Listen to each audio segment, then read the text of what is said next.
Wow. That was funky and quick. I like it. Yeah, apparently they said they wanted a faster intro for stuff now. I saw it for the first time the other day. There's nothing like a faster intro, but a countdown from 20. Yeah, that too. Yeah, it wasn't my idea. 30, by the way. It starts at 30. I think you hit the button at 20, so there you go. Yeah, that's about as soon as it goes live. So anyway, faster intro, slower show. We're on it. Fantastic. What's going on, guys? This is the NASCAR show. Draft for cash. Thank you very much. Draft for cash. Left turn mania. Left turn mania. That one I remember. Yeah. Left turn mania is always stuck in my head. Draft for cash. I can't remember that one. So crash and burn.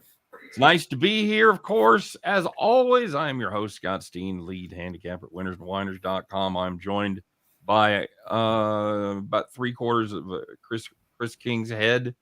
That's very nice. Can you lean back, dude? No. You hunching? You're going to be heading to the chiropractor. And right below him, down in the basement of Chris's house, is it looks like you're being held hostage. Do you have a message for the world, Scott? I'm doing okay.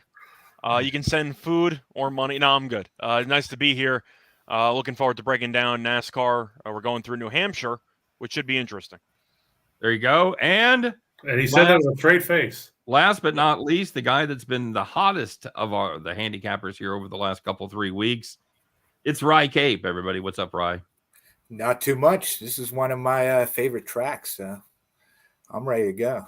Now, were you there? Did I see you there? Did I see a picture of you outside, or was that the Monster? That was the Monster Mile, wasn't it? Yeah, that was Dover. That was Dover. That's right. Very good. So this is the Ambetter 301. Anybody have an opinion on either one of those things? Does anyone know what Ambetter is? And can you tell me about the 301? I am a better. Does that count? There you go. I am a better on this one. Absolutely. I don't know what Ambetter is. It's 301. And how long is the track, Rye? It's 1.058 miles. So it's a flat mile layout. I think they use 301 because whoever they used to have as their sponsor before, it was something, their motto is one extra. So now they put the one on every New Hampshire race. Oh, very good. All right. So they used to do the errands rents, and it would be like the $3.99? Yeah, the errands $4.99. The $4.99, whatever it was, because I know that's Talladega, I think. Somehow tied in. I guess you could rent something at errands, probably get a couch for $500 a week for 30 years, and then you'd have it paid off and it'd be yours. So I know there's fantastic deals on the rent to own business. So apparently Ambetter is an insurance company. You probably know them from their parent company, Scott, Centene. They're big in Missouri. I've never heard of the company in my life. Really? They're based out of St. Louis. Oh, well, that explains it. That town is dead to me. No use for it. I got no more use for this town. All right, so we're running the 301. It's a flat track. It's a mile. It's going to be fun. It's going to be a blast. We're going to make good picks. By the way, to all of our fans out there, 6, 7 of you, I appreciate you guys. This will probably be our last show. I say probably because everything's kind of in flux. As with the other shows, we're going on a temporary hiatus, and we'll see how that comes out. But for right now, this will be it. So make those picks count. This is right. You've been doing really well, but you need that big breakthrough winner to get yourself right. Where we are. So we've all been lucky enough that the blind pigs out wandering around the forest. We've tripped over some acorns, but you haven't been with us as long, so you haven't had as many opportunities to find those acorns. So it's time to get it done, buddy. That's what I'm saying. Last week, Rye did very well, outpaced us by a lot, had 152 points. I had 64. Rachel had 62. Chris also played, and Rye was the only. That's just Chastain, had to screw everything up for everybody. Except Scott. He did fine for Scott. Rye made money last week. He made $65 or 0.65 of a unit. Scott and I each lost a couple of units, and Chris lost all 4 units. So I was so damn close with Chastain, but I can't really complain because Elliott won every stage, and Chastain also crashed half the people out of the race and still ended up in second place. Right. So I can't really be mad, but he led for maybe 0.2 seconds on the final lap. Maybe.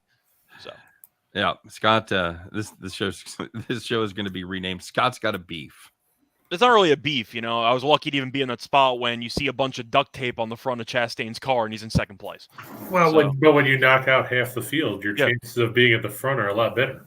See, Chastain's a positive EV driver because he'll crash the people in front of him. So, he has one of the better cars at the end. It's really a win-win, if you will. And Yep. it helps him to win a lot of races. So, very good, Scott. You and I are separated by 8 points total. So, we'll see if you can make up some ground this week or if I wear the temporary crown. It's going to be great because we got no show to recap the final results on. So, it's going to be fun. And actually, Rye could kill it and jump into the lead and beat everybody because I've been averaging it out per week. So he gets one of his drivers to cash or win. It's a three-way dogfight. And Chris only sits 44 back, not an insurmountable lead. It could be done. If you had gone back through and you had applied the points like you applied to Rise, the numbers would be a whole lot different throughout the course of the season. Yeah, but you forgot that his point system and the overall contest didn't even make it to the end of the season.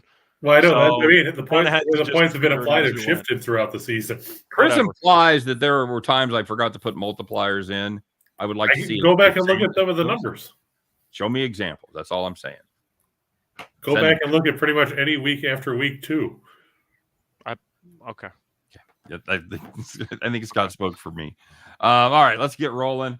Rye was the big winner last week. As you guys remember, if you've never seen the show before, then obviously you don't remember. But the way it works is we all pick a favorite, a mid-range pick, and a long shot. Of course, the favorites we expect to win. We expect them to win too. But we'd be happy to see if they would finish in the top 5. And the long shots, we would be over the moon if they were to win the race. But a top 10 finish would be a very nice result for those guys. So, Rye, as they used to say on password, pass or play? I will play. All right. Give me your favorite to win there at New Hampshire. So all this Chastain talk, I am actually taking Chastain this week. I found him at plus 1,000. I think he's at everywhere. I am not afraid of all the enemies he made the past few weeks. He is second in points. His last 3 races, he was 5th in Nashville, 4th at Road America, 2nd at Atlanta. He finished 8th here last year, and it was actually his 3rd Cup start. So I expect him to do well. See, he was runner-up at Phoenix. He was 5th at Martinsville, 8th at St. Louis, all tracks that I'm comparing to. He wrecked all these guys last week, Truex, Dillon, Hamlin, and he still came in 2nd place. So no matter what happens, just when he gets into trouble, he still drives to the front. He always finds the front. I don't think a new winner is going to win this week. I think it's going to be somebody who we've seen win before. And I like Ross Chastain. All right, very solid. I'm going to go with Blaney at plus 850. Rye talked about some of the comp tracks, Phoenix, St. Louis, Martinsville. Blaney has run very well there as well. He's run it well at the New Hampshire track, picking up 2 top 5s in his last 3 races there. I think Blaney breaks through this week. Give me the man there at plus 850. Scotty. So I'm not going to actually pick a favorite because I texted Steen last night. I'm going with 2 middle shots, and I'm going to take a first-time winner who really needs it, but he's been really good here. I'm going to take Kevin Harvick at 20-1 on Barstool. He's 14-1 on DraftKings, so that's just a crazy differential. But he's won 4 races at New Hampshire in his career. He's finished top 6 and 7 of his last 8 races here, and he also finished 2nd at Richmond and 6th at Phoenix. Harvick's been good here. He's been good at comparable tracks, and we're talking about how it's approaching the back half of the season. We're kind of already in the back half of the season. Some of these drivers need wins. And with Harvick being really good here historically, he might either win the race or die trying. So I'm going to go ahead and take Harvick at 20-1. Probably take Chastain with him. All right, Chris, who's your favorite this week? I'm going to go with. Let me double check and make sure that he fell, which category he fell in, because I looked at it earlier and then I got caught up with flipping through some other crap. I was going to go with Denny Hamlin. All right. He's won here 3 times. He should have been. He was in decent position last week until Chastain decided he was going to wreck everybody Again. Yeah, for the 37th time. He's won 3 times. He's finished in the top 5 11 times in 28 races here. And it'd be nice to see him get a win on this track. Harvick's my mid pick, so if you want to put that in and save you the aggravation of me talking about it, you can do that too. That was kind of twofold of why I took Harvick, because I knew that I wasn't going to be the only one with him as a mid pick, so I figured might as well just throw him in and we'll do something different. Okay, very solid. That's Rye opened up doing that. So yeah, there's precedent for that happening. What'd you have the odds for Hamlin at, Chris? He now is at, where do you go? I see him at plus 900 at Caesars. Looks like that's the highest number. All right, very good. We've got Hamlin in there. All right, my mid pick is going to be Christopher Bell at plus 1,800, plus 220 to finish in the top 5. Quite simply, Christopher Bell has owned this track as an Xfinity driver. He's won the last 3 races there. Good news for Xfinity drivers this week. He's not going to be participating in the race. He was second in last year's race, although there is a bit of a caveat on that race because they started it in the rain. There was a lot of weird crashes at the beginning, but he was running well at the end and finished second. I think this is the year he breaks through. He's been having a nice, solid season. Give me Christopher Bell plus 1,800. Scott. So, one trend from all of my picks here, I took a bunch of Fords because Fords have won each of the last 4 races at New Hampshire. And I am going to pick a guy that won a race a lot earlier in the season. You probably forgot he won. I'm going to take Chase Briscoe at 28-1 on Bet MGM. He's 20-1 on FanDuel. He won at Phoenix and he finished 11th at Richmond this season. And he's also plus 365 to finish top 5 on Barstool. I know that he has not been great lately, but Fords have done well here, and he also won on similar tracks this season. I think he's in line for a pretty solid performance. All right, very solid. Chris, I've got you with Harvick at 20-1. And do you see odds for a top 5 finish? Yeah, it's plus 221 at Barstool. 221, nice. Okay. Yeah, it's a weird number, I know. I kind of respect it in a way. It's like the race. They added an extra one, you know? There you go. Fell off the Barstool.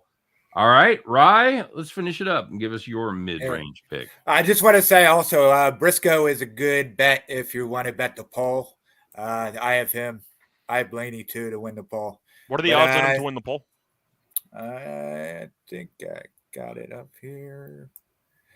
Plus 800 for Blaney, plus 1,000 for Briscoe. Okay. So I'm going with Kurt Busch again this week. He's 25-1 to win, plus 350 for a top 5. I literally don't have to change anything. Oh, perfect. Well, I was looking at Blaney too. I didn't want all my picks to be the same. Right. But yeah, he's won here 3 times. He's won in trucks here.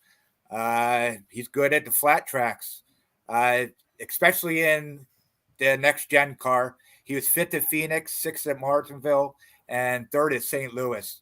And I just think the price is way too good. A lot of value here.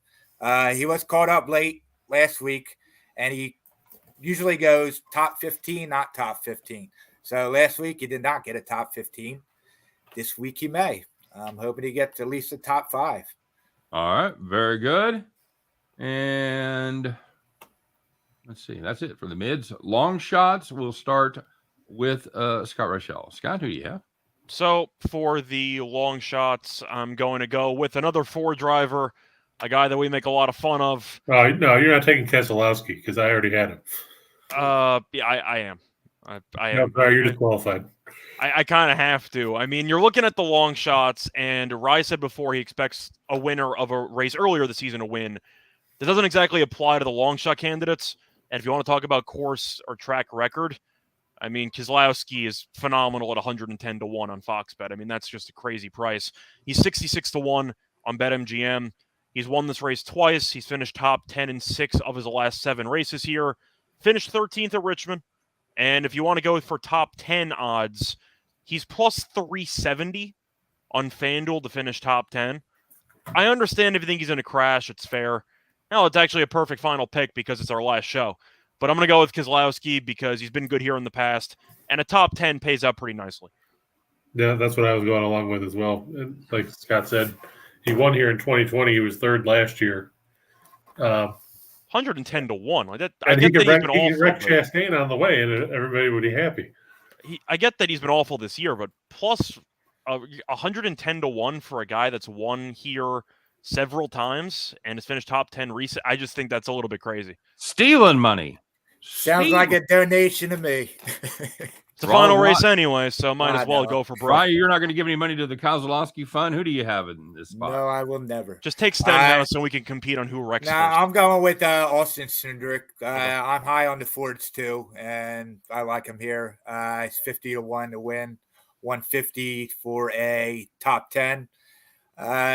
He doesn't have much experience here. He hasn't done well at Xfinity.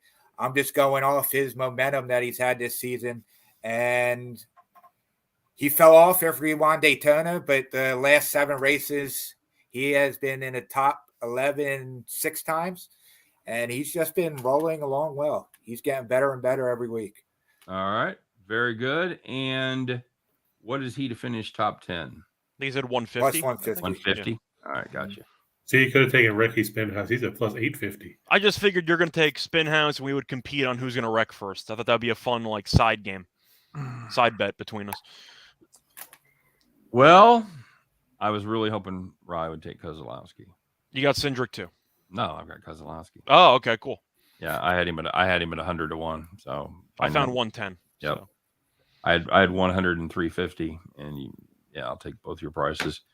You guys talked about it. 3 top 10s. His last 3 races there, 2 top 5s. He's a guy that, knows how to run at the top. Scott, do you like the Ford at plus 185 to win the race? They've won 4 straight, so I think that you have a pretty solid option there, which is why I'm kind of shocked Rye didn't take Blaney, because I know that we were messaging each other on Twitter, and he was trying to tell me, it might be Blaney's time to shine, and then he just didn't pick Blaney because he didn't want to repeat the picks from last week. Correct. But I'm high on the Fords. I know Rye is too. I like it. That's kind of why I ended up picking some Fords, or I took entirely Fords. Keselowski's a lunatic, but he's looking at the standings and maybe he needs something, and New Hampshire's been kind to him, so we'll see what happens. All right, very good. And let's get to the matchups. Chris, who are you matching up with this week? I'm actually going to go with Blaney over Chase Elliott. I know everybody's high on Elliott because, like Scott said, he led everything last week en route to that win. But to the point of what Scott was saying about how Fords have won the last 4 and such, Chevy hasn't won here in the last 7 races. Yeah. So that's not going to work well for Elliott. I'll take Blaney at minus 125. Okay.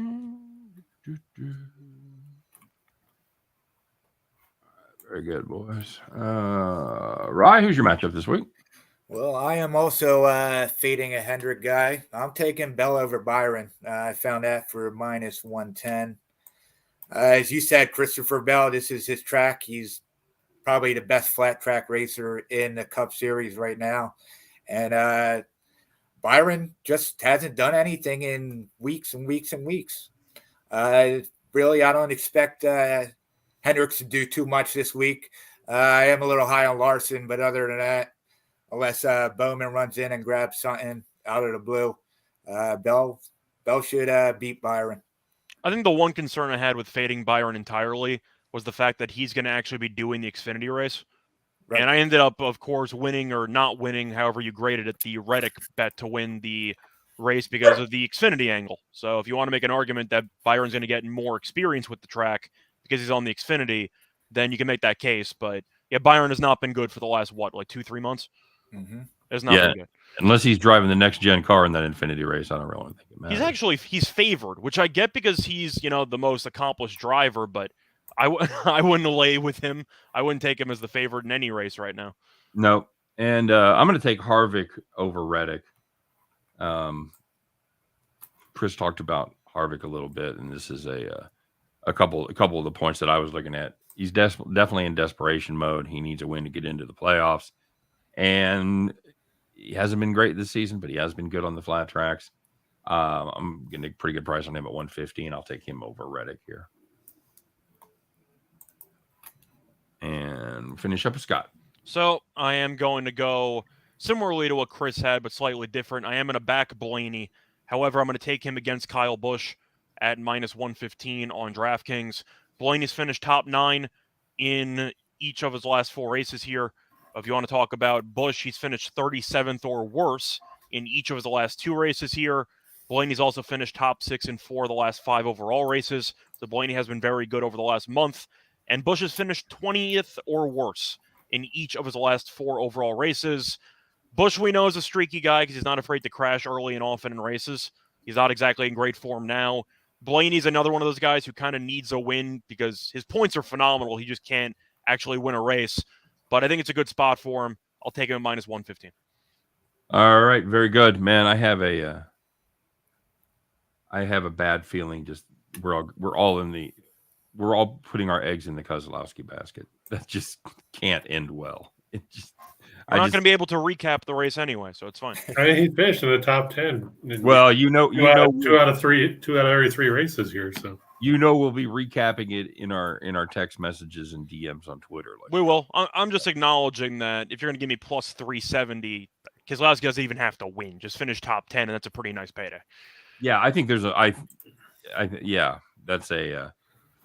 there's a big jump between finishing top 10 and finishing first. So yep. Yeah, and he's got the second best average finish on the track behind only Hamlin. He finished at 10.1. So he's very good there. All right, so let's recap our plays before we get out of here. Rye?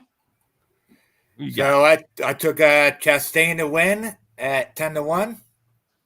I have Kurt Busch at plus 350 for a top 5. I have Cindric at plus 150 for a top 10. And then I have Christopher Bell over William Byron at minus 110. All right, very good. I have Blaney plus 850 to win. I've got Christopher Bell plus 1,800 and 220 on the top 5. We all have Keselowski at 110-1. Come to Papa. I'm putting real money on that, actually. That's just. I'm definitely going to put money on the top 10 because I feel like 370 is crazy. 10. Yeah. But I've got 110 and Scott says plus 370 to finish in the top 5, or excuse me, top 10. And for my matchup, I've got the old wily veteran driving the 4-car, Kevin Harvick, over a Red Dick, minus 115. Scott, what you got? So I skipped to the favorite section and doubled down on the middle section. I got Harvick at 20-1. I have Briscoe at 28-1, also plus 365 to finish top 5. And I have Keselowski at 110-1 to win, plus 370 to finish top 10. And I have Blaney over Kyle Busch at minus 115 for my matchup. All right, very good. And Chris, bring up the rear. What you got? Denny Hamlin at plus 900 is my favorite pick. Then Harvick, like Scott said, plus 2,000 and plus 221 for a top 5 because, hey, it's New Hampshire. Throw the 1 in there. Then Keselowski, like we said, plus 110-1 or plus 370. And then my matchup is Blaney over Elliott at minus 125. All right, there you go. That's going to do it for this week. And until further notice, it's going to do it for the NASCAR show. So, guys, we appreciate you watching. We appreciate those of you who have made it part of your weekly routine. Wish you nothing but the best, both in life and all your bets this weekend. And to these 3 gentlemen, we've had a blast, guys. Hopefully we can maybe get together again in a different format with a different sport, or perhaps the NASCAR show will be back. We don't know. But for now, it's been a blast. We appreciate it. And thanks for all that you guys did being here every Friday afternoon. Thanks for having me. Of course. Absolutely. Love talking NASCAR with you guys. Yep. There you go. All right. So, guys, have a great afternoon, rest of your day. Have a great weekend. And, we'll see you down the road. And you guys take care. Good luck. I'm looking for a closer and I can't find it. Take care, everybody. We'll see you next time.